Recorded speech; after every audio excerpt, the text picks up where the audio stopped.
Okay. So first time మీ story విన్నప్పుడు main పాయింట్కి వచ్చేద్దాం.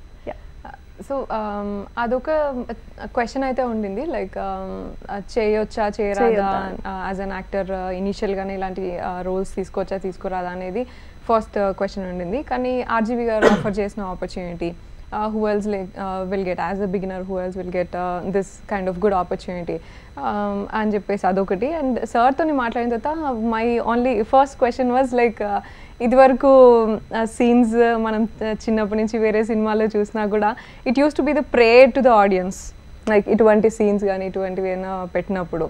సో అండ్ ఆర్జీవి గారు అంటే ఫస్ట్ అదే క్వశ్చన్ వస్తుంది, బోల్డ్ గా చూపిస్తారు అది ఇది అంటుంటాం.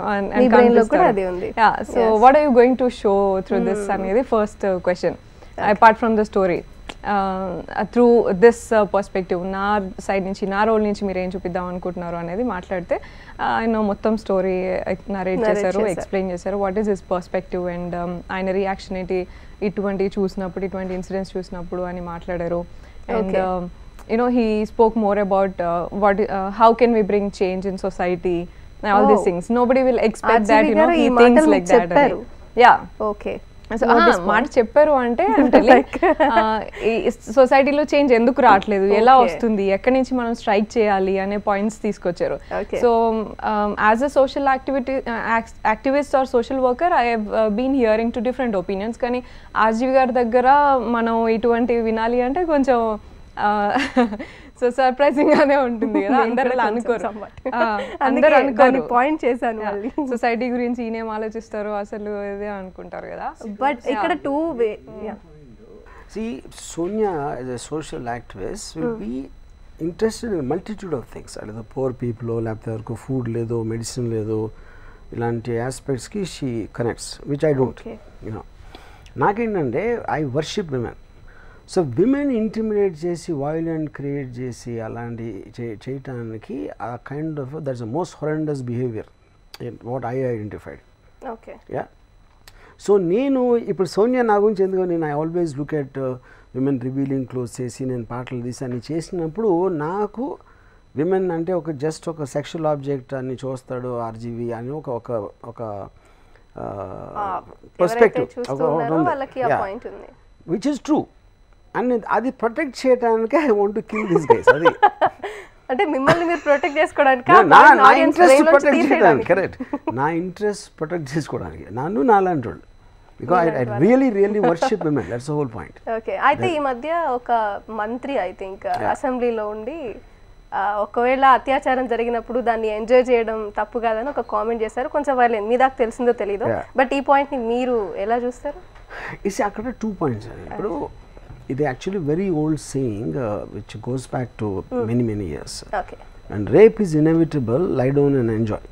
అంటే మీరు దాన్ని ఆపలేని పరిస్థితి ఉన్నప్పుడు ఏదో కొంత దాంట్లో చేయాలి. అంటే ఇప్పుడు ప్రతి మనిషి క్యారెక్టర్స్ డిఫరెంట్ ఉంటారు, అందరూ ఒకేలాగా ఆలోచించరు, ఒకళ్ళు చాలా సీరియస్గా తింటారు, ఒక లైట్గా తీసుకుంటారు. సో అది జనరలైజ్ చేసి ఒక స్వీపింగ్ స్టేట్మెంట్ ఇవ్వడం అనేది కరెక్ట్ కాదు. యూనో సో ద పాయింట్ ఇక్కడ ఇది ఈ ఆస్పెక్ట్లో ఇప్పుడు ఫర్ ఎగ్జాంపుల్ నిర్భయ కేసులో she voluntary fought, that is the reason it came very violent the whole thing. Shakti మీలో ఇంకోలాగా జరిగింది, ఇంకెక్కడో వేరేలాగా జరగవచ్చు. ఇక్కడ నిర్భయలో మెయిన్ పాయింట్, దిశ ఆశలో మెయిన్ పాయింట్ ఏంటంటే రేప్ జరిగిన తర్వాత వాళ్ళు నిర్భయలో వదిలేశారు. That is how the police quickly got clues, ఆ బస్ నంబర్ ఇవన్నీ. ఇది వాళ్ళు ఇది ఆలోచించి చేయాల్సిన అవసరం, చంపడానికి అవసరం లేదు. అయితే కిల్ ఇస్ బికాస్ అంతసేపు ఆ లారీ అక్కడ ఉంది, తను చూసి ఏమేమి గుర్తు పెట్టుకుందో తెలీదు. ఆ క్లూస్ ఇవ్వకుండా ఉండటానికి దే డిసైడెడ్ టు కిల్ చేసిన తర్వాత బాడీ దొరికితే మళ్ళీ ఎలా వస్తుంది అని ఎవిడెన్స్ డిస్ట్రాయ్ చేయడానికి దే డిడ్ దట్. సో మీరు క్రైమ్ చేయటానికి వేరు, క్రైమ్ డిసిషన్ ఎక్కడి నుంచి వచ్చింది, క్రైమ్ చేసింది, దాని తర్వాత కప్పించడానికి ఇంకేం చేశారు. So it has 4 different phases of the entire thing. ఈ 4 వేరియేషన్స్ ని మనం స్క్రీన్ లో మూవీలో చూడొచ్చు. ఆఫ్ కోర్స్ దాంట్లో ఇప్పుడు డిఫరెంట్ ఆస్పెక్ట్ ఏంటి, చంపడానికి బర్న్ చేయడానికి మనమేమో యాక్ట్ బలం చేసేసి అన్ని ఉరి తీసేస్తాం అని చెప్తే అది యాక్చువల్గా మనకి తెలియకుండా వాళ్ళకి అది ఇచ్చాం ఐడియా. మనకు తెలియకుండా మనకంటే we did not intend that. Okay I mean the government did not. చంపాలి అని చెప్పి వాళ్ళకి కాదు, చంపితే భయపడతారు అనేది మన ఉద్దేశం. కానీ పాయింట్ ఏంటంటే ఇప్పుడు see there is a very old saying in the judicial system, you know, punishment can never be deterrent to crime. Okay. Inevitability of getting caught will be a deterrent. అంటే ఏంటి, పనిష్మెంట్ అనేది ఒక అతను ఒక అమ్మాయిని rape చేయడానికి decide చేస్తే ఆడు 4 ఏళ్ళ శిక్ష అయితే చేస్తా, 7 ఏళ్ళు అయితే చేయనని అనుకోడు ఆవిడ. ఇప్పుడు ఎంత నడుస్తుంది అని ఆవిడ ఎంక్వైరీ చేయడు. ఆడు ఏమనుకుంటాడు అంటే పట్టుబడి అనుకుంటాడు, నాకు ఒక ఆపర్చునిటీ దొరికింది, అది చేసి నేను తప్పించుకుంటాను అనుకుంటాడు. నువ్వు ఇంపాసిబుల్ తప్పించుకోవడం అనే దాని మీద ఎంఫసిస్ మనం పెట్టకుండా మీరు ఆ శిక్ష పెంచుతూ ఉంటారు. సో ఎనీ క్రైమ్, ఎవడు క్రైమ్ చేసినా ఆడు పట్టుబడిని అనుకుని చేస్తాడు, కానీ nobody wants to go to jail for 1 month also, especially ఇలాంటి క్రైమ్లో.